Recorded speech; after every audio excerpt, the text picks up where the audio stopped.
कोलकाता के आरजीकर अस्पताल की ट्रेनी डॉक्टर के साथ रेप और कत्ल के इल्जाम में गिरफ्तार कोलकाता पुलिस का सिविक वॉलंटियर संजय रॉय वारदात से पहले किसी झोंबी की तरह अपने शिकार की तलाश में घूम रहा था।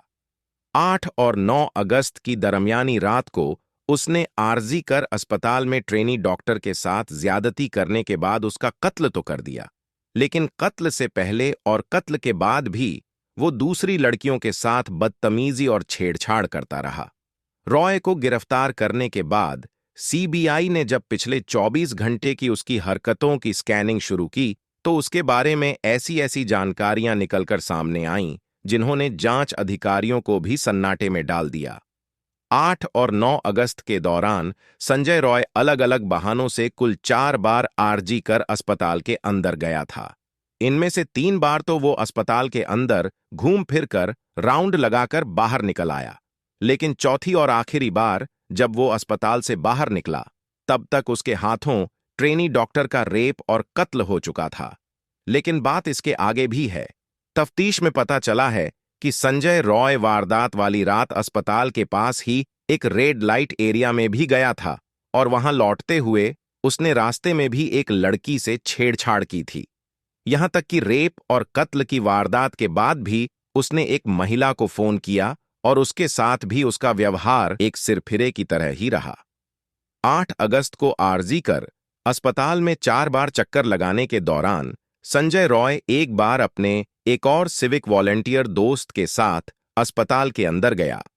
असल में उस वॉलंटियर दोस्त का एक रिश्तेदार अस्पताल में भर्ती था और रॉय उसी रिश्तेदार को देखने जाने के बहाने से अस्पताल में घूम रहा था।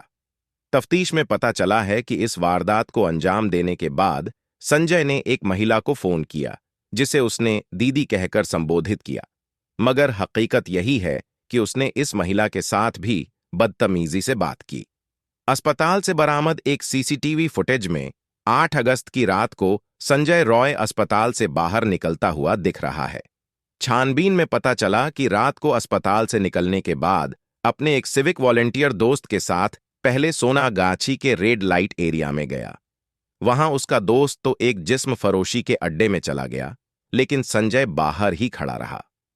इसके बाद दोनों वहां से फिर साउथ कोलकाता के एक दूसरे रेड लाइट एरिया चेतला में गए, लेकिन यहां भी संजय का दोस्त अड्डे के अंदर चला गया और वो बाहर ही खड़ा रहा। और फिर यहीं से वापसी के दौरान उसने एक लड़की से छेड़छाड़ की और उससे उसकी न्यूड तस्वीरें मांगी। वो सीधे अस्पताल से थोड़ी दूरी पर मौजूद चेतला इलाके की एक रेड लाइट एरिया में गया था। यानी वारदात के 24 घंटे के दौरान वो एक एक कर 2 रेड लाइट एरिया गया। पहले वो एक दोस्त के साथ सोनागाछी गया, फिर वो उसी दोस्त के साथ चेतला के जिस्म फरोशी के अड्डे में पहुंचा, लेकिन दोनों ही जगह उसका दोस्त अंदर गया और ये बाहर खड़ा रह गया। लौटते हुए रास्ते में एक लड़की से छेड़छाड़ की, आधी रात को डॉक्टर का रेप और मर्डर किया और फिर से एक महिला को फोन कर उससे भी बदतमीजी की। संजय रॉय की इन हरकतों को देखकर ही ये साफ है कि उसके दिमाग पर लड़कियों के करीब आने और उनसे ज्यादती करने का फितूर किस कदर हावी था कि वो एक के बाद एक लगातार उन्हें अलग अलग तरीकों से टारगेट कर रहा था। रेप और मर्डर के मामले में जब संजय रॉय को गिरफ्तार करने के बाद सीबीआई ने उसकी क्राइम कुंडली निकाली, तो उसे रॉय के बारे में और भी हैरान करने वाली बातें पता चलीं। साफ हुआ कि संजय रॉय पर इसके अलावा पहले भी महिलाओं और लड़कियों के साथ छेड़छाड़ के इल्जाम लग चुके हैं। यहां तक कि उसने अपने ही मोहल्ले में भी कई लड़कियों से बदतमीजी की है, और तो और वो अपने इलाके में हफ्ता वसूली भी किया करता था। लेकिन ये तो रही पोर्न फिल्मों के एडिक्शन से जूझ रहे रेप और मर्डर के आरोपी संजय रॉय के 24 घंटे की हरकतों का ब्यौरा। कत्ल के बाद मौका-ए वारदात को लेकर अब भी कुछ ऐसे अनसुलझे सवाल हैं जिनका जवाब सीबीआई तलाश रही है। इनमें सबसे बड़ा सवाल तो यही है कि क्या ट्रेनी डॉक्टर के साथ रेप और कत्ल की वारदात को कहीं और अंजाम दिया गया और फिर लाश को लाकर सेमिनार रूम में फेंक दिया गया। डॉक्टर के घरवालों ने मौका-ए वारदात को देखकर कुछ ऐसे ही सवाल उठाए हैं और अब सीबीआई भी इस पहलू को खंगाल कर देख रही है। छानबीन में सीबीआई को पता चला है कि 9 अगस्त की सुबह मृत ट्रेनी डॉक्टर को नींद से जगाने के लिए उसका एक कलीग अस्पताल के सेमिनार हॉल में पहुंचा था, लेकिन उसे लगा कि शायद डॉक्टर सो रही है और वो वापस चला गया, जबकि तब तक उसका कत्ल हो चुका था और सेमिनार रूम में उसकी लाश पड़ी थी। सीबीआई ने उस डॉक्टर से भी पूछताछ की है, लेकिन डॉक्टर ने अपने जवाब में बताया है कि जब वो सेमिनार रूम में ट्रेनी डॉक्टर को बुलाने के लिए पहुंचा तो उसने देखा कि डॉक्टर अपने सिर पर एक हाथ रखकर नीचे एक मैट्रेस पर लेटी है, जिसे देखकर उसे गुमान हुआ कि शायद वो सो रही है। लेकिन सवाल ये भी है कि जिस तरह से ट्रेनी डॉक्टर की लाश सेमिनार रूम में पड़ी थी, क्या उसे देखकर किसी को ऐसा धोखा भी हो सकता है? तो इसके जवाब में डॉक्टर ने कहा है कि लाश के पास ही एक बेंच भी रखी थी, जिसके ओंठ से उसने डॉक्टर को देखा और उसे लगा कि वो सो रही हैं। यानी ये साफ है कि कत्ल के बाद आरोपी ने पीड़ित डॉक्टर का हाथ इस तरह से उसके सिर पर रख दिया, जिसे देखकर ये लगे कि वो सो रही है।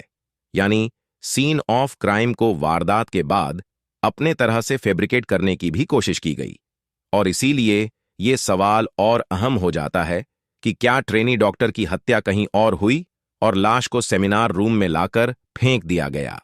सीन ऑफ क्राइम के मुआयने के बाद कुछ और भी ऐसे सवाल हैं जिनके तह तक सीबीआई जाने की कोशिश कर रही है।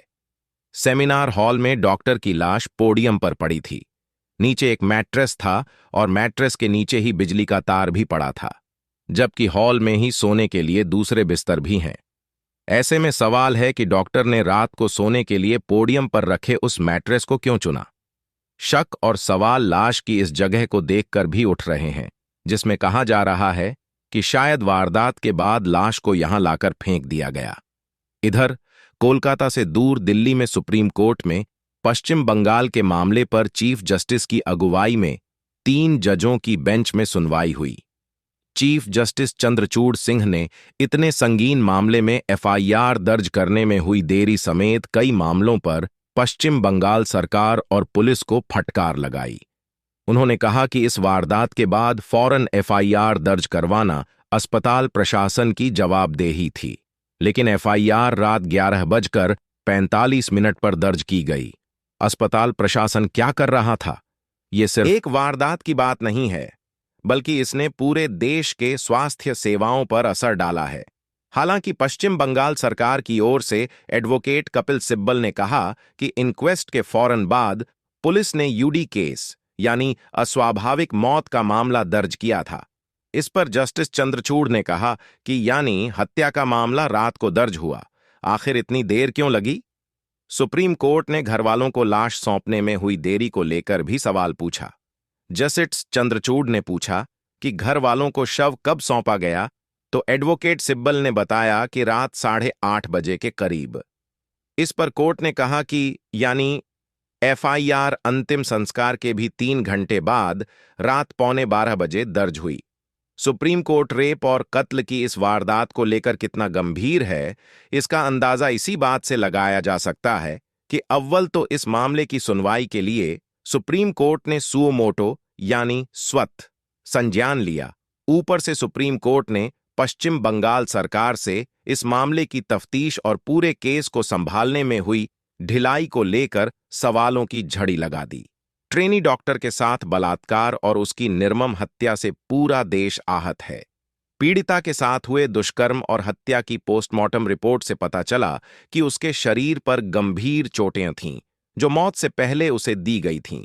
शव परीक्षण में पीड़िता के सिर, दोनों गाल, होंठ, नाक, दाहिने जबड़े, ठोड़ी, गर्दन, बाएं हाथ, कंधे, घुटने और टखने के साथ साथ उसके निजी अंगों के अंदर 14 से अधिक चोटें पाई गईं।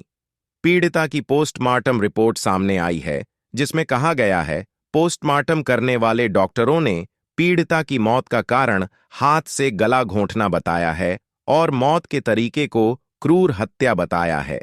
ट्रेनी डॉक्टर की पोस्टमार्टम रिपोर्ट में कहा गया है उसके गुप्तांग में जबरदस्ती प्रविष्ट करने के चिकित्सीय साक्ष्य मिले हैं, जिससे उसके साथ किए गए यौन उत्पीड़न की संभावना जताई जा रही है। रिपोर्ट में यह भी कहा गया है कि पीड़िता के जननांग में एक सफेद गाढ़ा चिपचिपा तरल पदार्थ पाया गया है, जो सीमेन हो सकता है। पीड़िता के रक्त और अन्य शारीरिक तरल पदार्थों के नमूने आगे की जांच के लिए भेजे गए हैं। पोस्टमार्टम रिपोर्ट में फेफड़ों में रक्तस्राव और शरीर में अन्य जगहों पर रक्त के थक्के जमने का भी खुलासा किया गया है। हालांकि उसके शरीर पर फ्रैक्चर का कोई निशान नहीं मिला है। पीड़िता के पूरे शरीर पर चोट के निशान हैं। 2 गाल, गला, होंठ पर चोट, थायराइड उपास्थि क्षतिग्रस्त है। दुष्कर्म के बाद गला दबाकर हत्या की गई है। आरजीकर मेडिकल में पीजीटी डॉक्टर की हत्या के पोस्टमार्टम रिपोर्ट में ऐसी जानकारी सामने आई है।